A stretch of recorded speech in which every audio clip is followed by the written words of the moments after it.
ইব্রাহিম আলাইহিস সালাম হাজারকে এবং ইসমাইলকে মক্কার মরুজমিনে রেখে দিয়ে যায়। সারা চাচ্ছিল যে হাজার এবং ইসমাইল যাতে ফিলিস্তিনে না থাকে। পাশাপাশি আল্লাহ তাআলাও আদেশ করলেন যে প্রিয় কলিজার টুকরা সন্তানকে মক্কার মরুজমিনে তুমি রেখে দিয়ে আসবে। ইব্রাহিম ইসলাম তাই করলেন। কলিজার টুকরা সন্তান ইসমাইল ইসলামকে এবং তার মা হাজেরাকে মরুভূমিতে রেখে দিয়ে চলে গেলেন।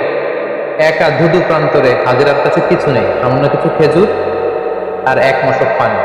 1-2 দিন যাওয়ার পরে এই খেজুরও শেষ, পানিও শেষ। কোনো খাবার যেহেতু নেই, হাজেরার স্তনে দুধও নেই, দুধের বাচ্চা ইসমাইলকে খাওয়ানোর মতো কিছু নেই। আল্লাহর এই নবী সৈয়দনা ইসমাইল আলাইহিস সালাম দুধের বাচ্চা, তিনি ছটফট করছিলেন ক্ষুধার যন্ত্রণায়, পানির তৃষ্ণায়। সৈয়দনা ইসমাইল আলাইহিস সালাম মক্কার মরুজমিনের মধ্যে তিনি ছটফট করছেন। এই কঠিন দৃশ্য দেখে ধৈর্য ধারণ করা হাজেরার পক্ষে সম্ভব ছিল না।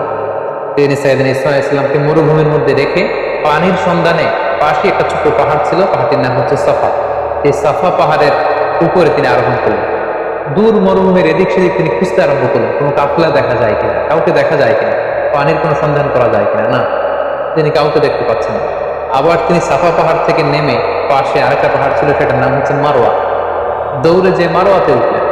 এবার আবার মরুভূমির দিকে তিনি তাকালেন যে কোনো কাফেলা দেখা যায় কিনা, কোনো জনমানুষ দেখা যায় কিনা, পানির কোনো সন্ধান মেলে কিনা, কিন্তু না, তিনি কাউকে দেখতে পেলেন।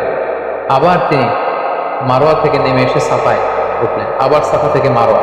এইভাবে তিনি পানির সন্ধানের জন্য সাফা থেকে মারোয়া পাহাড়ের মাঝখানে এই তপ্ত মরুর বুকে 7 বার তিনি দৌড়াদৌড়ি করেছিলেন।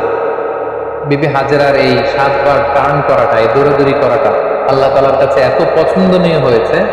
হজের সময় প্রত্যেক হাজী সাহেবের এই 2 পাহাড়ের মাঝখানে আস-সা'য়ু বাইনা সাফা ওয়াল মারওয়া, সাফা মারওয়ার মাঝখানে দৌড়াদৌড়ি করাটাকে আল্লাহ তাআলা হাজীদের জন্য ওয়াজিব করে দিয়েছে। হঠাৎ আল্লাহ তখন ফেরেশতা পাঠালেন।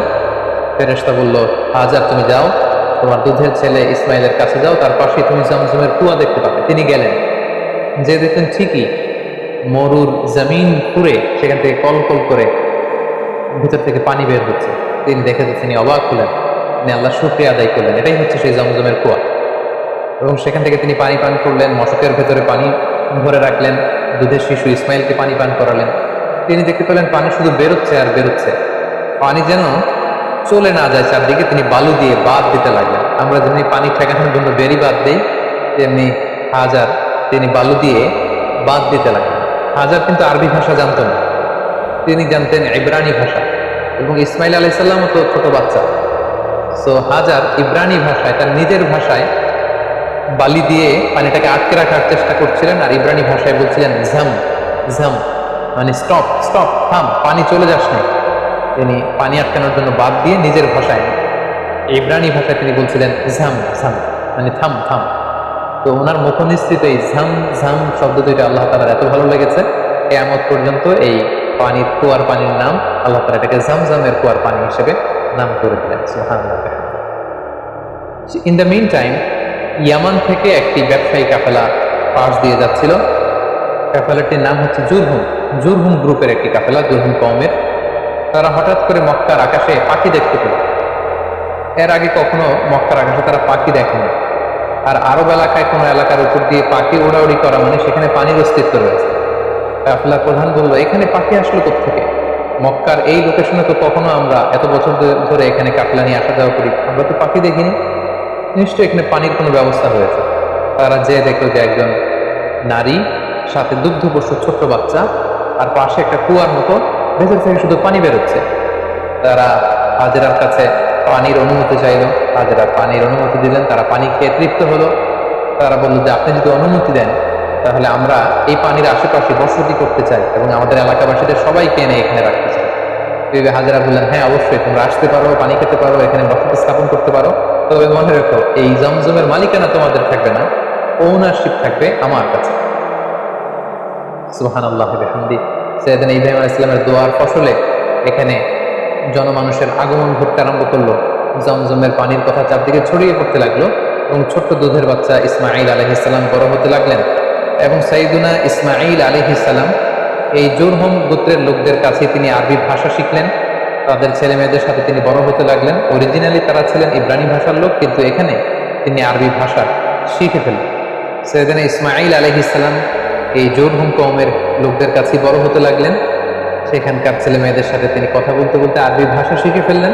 উনি ছিলেন ইব্রানি ভাষার মানুষ, কিন্তু তাদের কাছ থেকে তিনি আরবি ভাষা একেবারে পরিপক্ক হলেন। তার বয়স যখন 13 বছর, ঠিক তখন আল্লাহ তাআলা তার পিতা সাইয়েদনা ইব্রাহিম আলাইহিস সালামকে স্বপ্নে দেখালেন যে, ইব্রাহিম, তুমি তোমার সবচাইতে পছন্দনীয় বস্তুটি আল্লাহ রাস্তায় কুরবানি করো। একাধিকবার তিনি স্বপ্নটি দেখলেন এবং ইব্রাহিম আলাইহিস সালাম বুঝতে পারলেন যে আমার সবচাইতে পছন্দনীয় হচ্ছে আমার ছেলে ইসমাইল, যাকে আমি আল্লাহর আদেশে সেই মক্কার মরুভূমিতে রেখে এসেছি। আজ 13টি বছর আমি ফিলিস্তিনে আমার ছেলেকে অনেক মিস করছি। না জানি আমার ইসমাইল দেখতে কতটুকু হয়েছে, না জানি আমার ইসমাইল কত বড় হয়েছে, দেখতে কত সুন্দর হয়েছে। ইব্রাহিম আলাইহিস সালামের হৃদয়ে ছেলে ইসমাইলের মায়া ভালোবাসা যখন প্রবলভাবে জন্মালো, ঠিক ওই মুহূর্তে তিনি স্বপ্নে দেখলেন যে আল্লাহ তাআলা ইসমাইল আলাইহিস সালামকে কুরবানি করে দেওয়ার জন্য, জবাই করে দেওয়ার জন্য আদেশ করছেন। তিনি আল্লাহ তাআলার আদেশে ফিলিস্তিন থেকে মক্কায় চলে আসলেন। এসে 13 বছর পর নিজের কলিজার টুকরা সন্তান ইসমাইলকে দেখলেন, কিন্তু এই ছেলেকেও তিনি বেশি দিন ধরে রাখতে পারবেন না, কারণ আল্লাহ তাআলার আদেশে তাকে জবাই করতে হবে। তিনি ছেলের সাথে কনসাল্ট করলেন। বাবা ছেলের কনভারসেশনটা কেমন ছিল আল্লাহ তাআলা সূরাতুস সাফফাতে খুব চমৎকার ভাবে বলছেন, ফালাম্মা বালাগা মাআহু সা'য়া ক্বালা ইয়া বুনাইয়া ইন্নী আরা ফিল মানামি আন্নী আযবাহু। ইসমাইল যখন একটু হাঁটতে পারে, দৌড়াতে পারে, ছোটাছুটি করতে পারে, এই বয়সে যখন পৌঁছলো, ইব্রাহিম আলাইহিস সালাম এসে বললেন, হে আমার কলিজার টুকরা সন্তান, আমি স্বপ্নে দেখেছি যে আমি তোমাকে জবাই করছি। ফানদুর মাযা তারা, what do you think about it, what's your opinion about the matter, তোমার মতামত কি, আমি তোমার মতামত জানতে চাই। ছোট্ট ছেলে ইসমাইল আলাইহিস সালাম বললেন, ক্বালা ইয়া আবাতি ফাআল মা তু'মার, হে আমার বাবা, আপনি যেমনটি আদিষ্ট হয়েছেন ঠিক তেমনটি করুন। সাতাজিদুনি ইনশাআল্লাহু মিনাস সাবিরিন, ইনশাআল্লাহ অচিরেই আপনি আমাকে ধৈর্যশীল পাবেন। আপনি মনে করবেন না যে আমি ঘাবড়ে গিয়েছি, আমি ভয় পেয়েছি, আমি দৌড়ে ছুটে পালাবো না। আপনি যেমনটি দেখেছেন তেমনটি করুন, কারণ আপনি আল্লাহর নবী এবং আল্লাহ তাআলা আপনাকে আদেশ করেছেন, এটা আপনার উপর আল্লাহর ওয়াহী। সো আপনি আমাকে ধৈর্যশীল পাবেন। বাবা ছেলে তখন মক্কা থেকে, মক্কার পাশেই মিনা অবস্থিত, মিনা প্রান্তরে রওনা হলেন আল্লাহ তাআলার আদেশে ছেলেকে কুরবানি করবার জন্য। কি মর্মান্তিক, কি হৃদয় বিদারক সে দৃশ্য। এবং সাইয়েদনা ইসমাইল আলাইহিস সালাম বললেন, বাবা, আমার চেহারার দিকে তাকিয়ে আপনি ছুরি চালাতে আপনার বড্ড মায়া লেগে যাবে, কষ্ট লেগে যাবে, আপনি আমাকে উল্টো করে শুইয়ে দিন, অর্থাৎ আমার চেহারাটা থাকবে মাটির দিকে, আপনি পেছন দিক থেকে আমাকে জবাই করুন। আল্লাহ তাআলা বলছেন, ফালাম্মা আসলামা ওয়া তাল্লাহু লিল জাবিন, দুইজনেই যখন সারেন্ডার করলো, মানে তাদের হৃদয়ে তখন আল্লাহর ভালোবাসা, আল্লাহর আনুগত্যের এই ব্যাপারটা ছাড়া আর কোনো কিছুই নেই। সাইয়েদনা ইব্রাহিম ছেলেকে হৃদয় থেকে সরিয়ে সেখানে আল্লাহর আদেশকে, আল্লাহর ভালোবাসাকে স্থান দিয়েছে। ছোট্ট ছেলে ইসমাইলও আল্লাহর ভয়ে রাজি হয়ে গিয়েছে।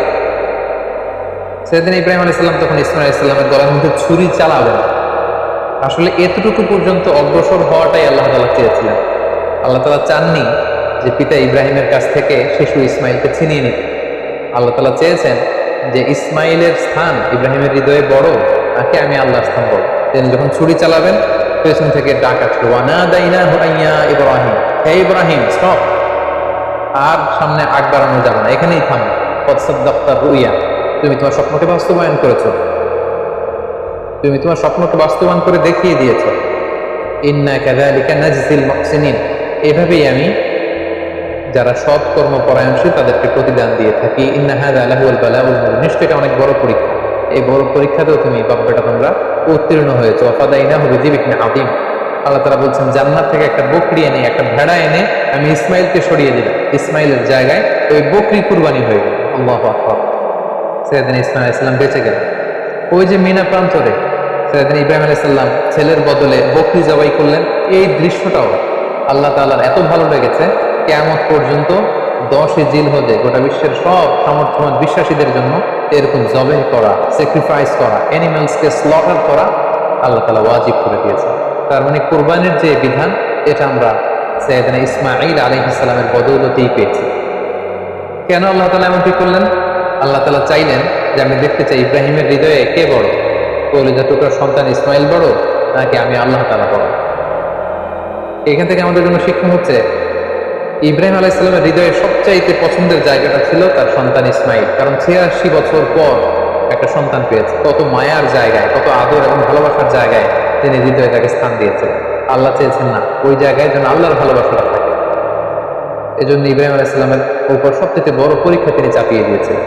সম্মানিত ভাই এবং বোনেরা, আমাদের হৃদয়েও একটা ইসমাইল আছে। আমাদের কারো হৃদয়ের ইসমাইল হচ্ছে আমার টাকা, আমাদের কারো হৃদয়ের ইসমাইল হচ্ছে আমার ব্যাংক ব্যালেন্স, কারো হৃদয়ের ইসমাইল হচ্ছে আমার গাড়ি, আমাদের কারো হৃদয়ের ইসমাইল হচ্ছে আমার যশ খ্যাতি। আল্লাহ তাআলা দেখতে চান যে সব কিছুকে আমরা আল্লাহর ভালোবাসার বিনিময়ে স্যাক্রিফাইস করতে পারি, কোরবানি করতে পারি কিনা, আল্লাহর জন্য সব কিছুকে আমরা উজাড় করে দিতে পারি কিনা। এটাই হচ্ছে কোরবানির শিক্ষা। সাইয়েদনা ইসমাঈল আলাইহিস সালামকে নিয়ে যখন হাতে ছুরি নিয়ে বা হাতে ছেলেকে নিয়ে যখন বাপ বেটা মিনা প্রান্তরে রওনা হয়েছিল, এই দৃশ্যায়ন যেন না ঘটে, এই সিনারি যাতে না ঘটে, তারা যেন আল্লাহ তাআলার ভালোবাসা আরো এক ধাপ যাতে এগিয়ে যেতে না পারে, পেছন থেকে শয়তান অনেকবার টেম্পটেশন করেছিল। তাফসীরে এসেছে যে মোট 3টা জায়গায় টেম্পটেশন করা হচ্ছিল। ইবলিস বলছিল যে ইসমাইল তুমি যেও না, তোমার বাবা তোমার গলায় ছুরি চালিয়ে দেবে, ফিনকি দিয়ে রক্ত বেরোবে, তুমি সহ্য করতে পারবে না, তুমি ছুটে পালিয়ে যাও। সেদিন ইসমাঈল আলাইহিস সালাম তখন ঠিক সেই জায়গাতেই মাটি থেকে পাথর নিয়ে শয়তানের দিকে ছুড়ে মেরেছে। কিছু দূর যাওয়ার পর আবার শয়তান এসে ধোঁকা দেয়। ইব্রাহিম ইসলাম তারা পাথর ছুঁড়ে মেরেছে। তিনটি জায়গায় ওনারা আল্লাহ তাআলার পক্ষে শয়তানের বিরুদ্ধে পাথর নিক্ষেপ করেছে। এই দৃশ্যটা আল্লাহ তাআলার কাছে এত ভালো লেগেছে, কিয়ামত পর্যন্ত পৃথিবীর সকল হাজীদের জন্য জামরাতুল আকাবা, আল কুবরা, আল বুসতা, আস-সুগরা, এই 3টা জায়গায় 7টা করে 21টা পাথর মারা সব হাজীদের জন্য আল্লাহ তাআলা ওয়াজিব করে দিয়েছে। তার মানে এই জমজমের বরকতময় পানি, পৃথিবীর সব পানি খেলে শুধু তৃষ্ণা মিটে, আল্লাহ রাসূল সাল্লাল্লাহু আলাইহি ওয়াসাল্লাম বললেন জমজমের পানি খেলে ক্ষুধাও মিটে যায়। এটা পেলাম আমরা সাইয়েদনা ইসমাঈল ইসলামের বদৌলতে, আমরা কুরবানির বিধান পেলাম ইসমাঈল ইসলামের বদৌলতে, এবং তার মা হাজেরার দৌড়াদৌড়ির কারণে এখানে সাফা মারওয়াতে সাই করার বিধান আমরা পেলাম, এবং তিনি শয়তানের বিরুদ্ধে শক্ত অবস্থান জানান দেওয়ার জন্য যে পাথর ছুঁড়ে মেরেছিলেন, এটার মাধ্যমে আমরা রমিউল জিমার হাজী সাহেবদের যে কঙ্কর নিক্ষেপ করতে হয় 3টি স্থানে, সেটি আমরা পেয়েছি। সাইয়েদনা ঈসা আলাইহিস সালাম তিনি জন্মগ্রহণ করেছেন ফিলিস্তিনের বেথলেহেম শহরে, যে শহরটিকে আরবিতে বলা হয় মাদিনাতু বাইতুল লাহম। আবার কোনো ঐতিহাসিক বলেছেন যে তিনি নাজারেত সিটিতে জন্মগ্রহণ করেছেন, যেটাকে আরবিতে বলা হয় মাদিনাতুন নাসরা। তবে বেথলেহেম শহরের ব্যাপারেই বেশিরভাগ ঐতিহাসিক মতামত পেশ করেছেন, কিন্তু কোরআন আল কারীমে সুনির্ধারিতভাবে ওনার জন্মস্থানের কথা বলা হয়নি, বরং বলা হয়েছে বাইতুল মুকাদ্দাস থেকে একটা রিমোট এরিয়াতে, দূরবর্তী কোনো একটা জায়গায়, যেটা সারাউন্ডেড বাই ডেড ট্রিজ, খেজুর গাছ দ্বারা বেষ্টিত, এরকম কোনো একটা জায়গায় আল্লাহ নবী সাল্লাল্লাহু আলাইহি ওয়াসাল্লাম জন্মগ্রহণ করেছেন। আমরা ওনাকে চিনি আল্লাহ নবী ঈসা হিসেবে অথবা ঈসা রুহুল্লাহ হিসেবে, কিন্তু খ্রিস্টান সম্প্রদায় তারা ঈসা আলাইহিস সালামকে জেসাস ক্রাইস্ট বলে থাকে, যেটাকে বাংলায় যীশু খ্রিস্ট বলা হয়। কালামুল্লাহ মাজিদে ঈসা আলাইহিস সালামের অনেকগুলো নাম উল্লেখ হয়েছে। কোরআন কখনো ওনাকে অ্যাড্রেস করেছে আল মাসিহ বলে, কখনো উল্লেখ করেছে ঈসা ইবনে মারিয়াম বলে, কখনো রূহ